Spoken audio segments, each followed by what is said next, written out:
The air in Port Royal was thick with the scent of salt, rum and despair. For Captain Alistair Thorne, it was all too familiar. His ship, the Sea Serpent, was anchored in the bay, its dark silhouette a stark contrast to the vibrant chaos of the bustling port. But Alistair's heart wasn't on the deck, it was in the grimy dungeons of the British fort. Alistair was not a man of grand speeches or dramatic gestures. He was a product of the sea, a man forged in storms and hardened by battle. He was a pirate, yes, but one with a code. He didn't raid and pillage without reason. His purpose was to disrupt the ruthless Spanish trade routes, liberating gold and goods for those who needed it most. He was a symbol of rebellion, a thorn in the side of the crown, and a legend whispered among the common folk. His target tonight was a man named Samuel, a brilliant cartographer and the brother of his first mate, Liam. Samuel had been captured by the British governor, a cruel and ambitious man named Lord Finch, who intended to use Samuel's maps to gain a strategic advantage over the pirate enclaves. The situation was dire. Samuel's health was failing and the pressure was on. "The guards will change at midnight, Captain," Liam said, his voice a low growl of anxiety. "It's our best chance." Alistair nodded, his gaze fixed on the imposing fort. "We move with the tide. No noise, no mistakes." The night was moonless, a blessing for their clandestine mission. Alistair, Liam, and a small team of their most trusted men slipped through the shadows of Port Royal. The cobblestone streets were slick with a recent rain shower, reflecting the faint glow of tavern lights. Laughter and drunken shouts echoed from the distant taverns, a stark contrast to the silent, determined march of the pirates. They moved like ghosts, their boots barely making a sound. Reaching the fort, they scaled the cold, damp stone walls with practiced ease. The salty air bit at their skin as a cold wind swept in from the sea, a harbinger of the approaching storm. Inside, the prison corridor was a maze of iron bars and echoing footfalls. The stench of sweat and filth was overwhelming. Alistair found Samuel in the deepest cell, a gaunt shadow slumped against the far wall. His eyes, once bright with curiosity, were now dull and full of a haunting weariness. The sight of his friend, once so full of life, now broken and defeated, ignited a cold fury in Alistair's gut. "Samuel," Alistair whispered, the word a mix of relief and urgency. Samuel looked up, a flicker of recognition in his eyes. He tried to speak, but only a dry rasp escaped his lips. The chains on his wrists clinked as he shifted, a sound like a death knell in the oppressive silence. "It's all right. We're getting you out of here," Alistair said, his voice a low, soothing command. He knelt, his hand reaching for the lock on the cell door. "Spare me the pain," Samuel whispered, his voice barely audible. An exhausted man whispered. Alistair froze. He looked at Samuel, his friend's face etched with a despair so profound it was almost tangible. The pain wasn't just physical, it was the pain of a broken spirit. The weight of his own failure to protect him, of not getting here sooner, settled heavily on Alistair's shoulders. "Never!" Alistair growled, his hand gripping the cold iron of the cell door. He was a pirate, but he was also a friend, a protector. He would not leave a comrade behind. The lock gave way with a soft click, and Alistair pulled the door open.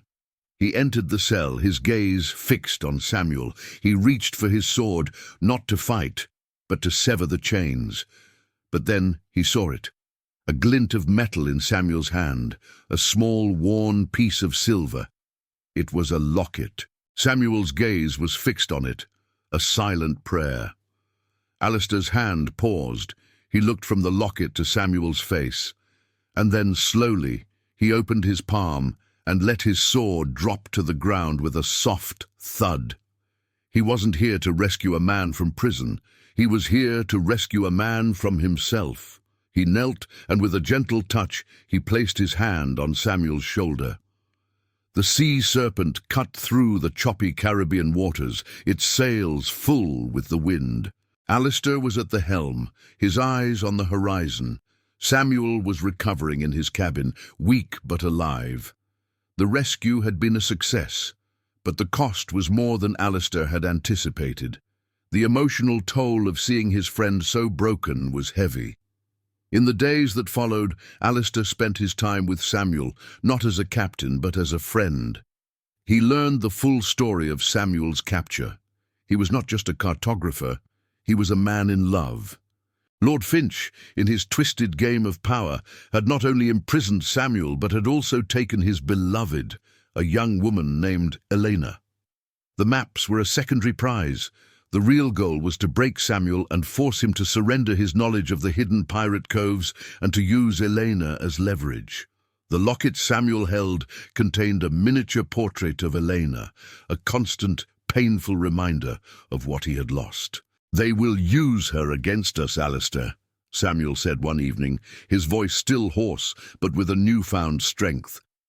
"They will know she is my weakness." Alistair looked at him, his expression serious. "Then we'll make her our strength." Alistair knew what he had to do. He couldn't leave Elena in Finch's clutches. He saw in Samuel's eyes a reflection of his own heart, a mirror of a pain he had carried for years. It was the pain of a lost love, a past he never spoke of. This mission wasn't just about rescuing a friend's beloved. It was about confronting his own emotional demons. The crew was briefed. The plan was audacious, bordering on suicidal. They would sail to a Spanish-controlled island where Lord Finch was known to be building a new fort. The island, shrouded in mist and superstition, was a stronghold of the Spanish Navy. Their presence there would be a death sentence, but Alistair was a man of calculated risks. As they approached the island, the weather turned. A storm, violent and unexpected, descended upon them. Waves crashed over the deck, and the wind howled like a banshee. The Sea Serpent, a ship built for speed and stealth, was tossed around like a toy. Alistair, a master of his craft, fought against the raging sea, his hands tight on the wheel. He wasn't just fighting the storm, he was fighting his own doubts. The memories of a past love, a beautiful woman with eyes like the sea, haunted him. He had lost her to the ruthless tides of the world, and he wasn't about to lose another. The storm was a test, a brutal reminder of the unforgiving nature of the sea and the world. But it was also a crucible, forging Alistair's resolve into something unbreakable. He wouldn't let Samuel's story end in tragedy. On the third day, the storm broke, leaving a calm, glassy sea in its wake. The island emerged from the mist, a fortress of rock and fortified walls. Alistair's crew, battered but unbroken, prepared for the next phase of their plan. They were a motley crew of outcasts, men who had lost everything and found a new family on the high seas. They were loyal to Alistair, not because he was a fearsome captain, but because he was a just man. Samuel, now fully recovered, stood beside Alistair. His hand rested on the hilt of a cutlass, his gaze fixed on the fortress. The ghost of despair in his eyes had been replaced with a fierce determination. He was ready to fight for his love. "We go in at dusk," Alistair said, his voice a quiet command. "No glory, just a rescue. We get Elena and we get out." Dusk painted the sky in shades of orange and purple as Alistair, Samuel, and a few men rowed toward the Spanish fort. The air was heavy with the scent of jasmine and the distant sounds of a Spanish guitar. They landed on a small, secluded beach, their footsteps muffled by the soft sand. They infiltrated the fort with a plan forged by Alistair's tactical mind and Samuel's knowledge of the fort's layout. The corridors were a maze of stone and shadow. They moved with silent precision, a unit bound by a shared purpose. They found Elena in a small room, guarded by 2 Spanish soldiers. She was not a damsel in distress. She was a woman of spirit. Her eyes, filled with a fiery defiance, met Samuel's across the room. She was bruised, but not broken. The sight of her, so full of life, ignited a new wave of resolve in Samuel's heart. Alistair gave the signal, and they moved. The fight was swift and brutal. The guards were no match for the seasoned pirates. Alistair, a blur of motion, disarmed one with a quick flick of his wrist. Samuel, with a newfound courage, engaged the other, his blade a blur of silver. Elena, a woman of quick wit and sharp instincts, seized the moment. She grabbed a small dagger from a fallen guard and stood ready to defend herself. "Elena," Samuel whispered, his voice thick with emotion. She ran into his arms, their embrace a silent testament to the pain and longing they had endured. "I knew you would come," she said, her voice a sob of relief. But their reunion was cut short by the sound of alarms. The fort was on high alert. They had a small window to escape. As they fled through the twisting corridors, they were cornered by Lord Finch himself, flanked by his personal guard. Finch was a formidable figure, a man of cold, calculating cruelty.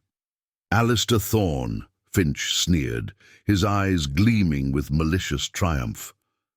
"I should have known you would interfere, you and your little band of cutthroats." "Let them go, Finch," Alistair said, his hand on the hilt of his sword. "I think not," Finch replied. "You have robbed me of a valuable asset, and I will not let you leave with my prisoner." "She is not your prisoner," Samuel said, his voice a low growl of defiance. "She is a free woman." The fight that followed was a clash of steel and will. Alistair fought with the ferocity of a man with nothing to lose, his every move a testament to his years of fighting and survival. Samuel, fueled by love and a renewed sense of purpose, fought with a strength he never knew he possessed. Elena, not a passive observer, used her cunning to aid them, distracting guards with a well-aimed vase and a sharp, witty retort. The battle ended as quickly as it began. Finch, defeated and humiliated, was left to face his own failure. As the pirates made their escape, Alistair glanced back at the vanquished governor. Finch's cruelty had been his undoing. He had underestimated the power of love and loyalty. Back on the Sea Serpent, as the sun rose, casting a golden light on the horizon, Samuel and Elena stood on the deck, their hands intertwined. Their future was uncertain, but they had each other. Alistair watched them, a small, genuine smile on his face. He had rescued Samuel's hope, and in doing so, he had found a piece of his own heart. His own past pain, a ghost that had haunted him for so long, finally seemed to recede. He was not just a pirate, he was a protector, a man who believed in a different kind of treasure. The true riches were not found in gold, but in the bonds of loyalty, love, and the courage to fight for what is right. I hope you enjoyed this romanticized pirate story. If you'd like to see more tales of adventure and romance on the high seas, be sure to subscribe to the channel and leave a comment with your favorite part of the story.